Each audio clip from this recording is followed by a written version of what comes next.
સુરત શહેરમાંથી કાયદો અને વ્યવસ્થાની સ્થિતિ તેમજ દારૂબંધીના કડક અમલના દાવાઓની પોલ ખોલતી એક અત્યંત ગંભીર કિસ્સો સામે આવ્યો છે.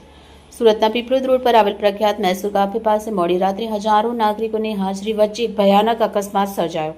અકસ્માત સર્જનાર બીજું કોઈ નહીં પણ કાયદાનું પાલન કરાવવાની જવાબદારી જેના માથે છે તેવા સુરત પોલીસના assistant sub inspector Ajay H Patel હોવાનું સામે આવ્યું છે.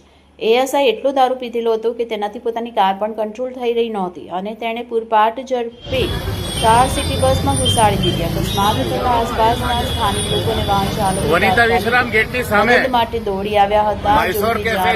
કાર ચાલકને બહાર કાઢ્યો ત્યારે તે પોલીસ કર્મી હજી હાલતમાં લથડિયા ખાઈ રહ્યો હતો. રોષે ભરાયેલ લોકોએ જ્યારે કારની અંદર તપાસ કરી તો તેઓ પણ ચોંકી ઉઠ્યા.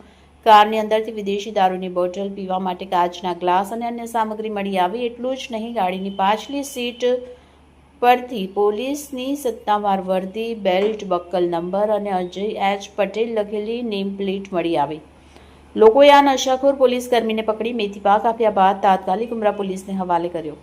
આ સમગ્ર મામલામાં સૌથી મોટો વિવાદ અને વળાંક અકસ્માત બાદ ઉમરા પોલીસ સ્ટેશનમાં જોવા મળ્યો હતો. ઉમરા પોલીસે પોતાની સિસ્ટમના માણસ એવા એએસઆઈ અજય પટેલ કલમ લગાવવાને બદલે માત્ર સામાન્ય અકસ્માત અને જામીનપાત્ર કલમ ઉમેરી સ્ટેશનમાંથી રવાના કરી દીધો. આ ઘટનાને પગલે લોકો સવાલ ઉઠાવી રહ્યા છે કે જો આ જગ્યાએ કોઈ સામાન્ય નાગરિક કે મધ્યમ વર્ગીય વ્યક્તિ હોત તો પોલીસે તેની વિરુદ્ધ બિનજામીનપાત્ર કલમ લગાડી હોત, મીડિયા સામે તેનો વરઘોડો કાઢ્યો હોત અને તેની મોંઘી દાટ ગાડી પણ કાયદાકીય કલમ હેઠળ જપ્ત કરી લીધી હોત, તો પછી એએસઆઈ અજય પટેલ વિરુદ્ધ આવી નરમ નીતિ કેમ અપનાવાઈ?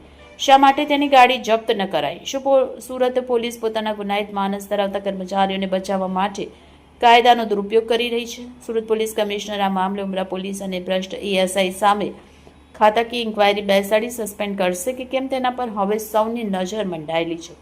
રિપોર્ટર ચેતન તરી, બુલેટ 26 ગુજરાત ન્યૂઝ, સુરત.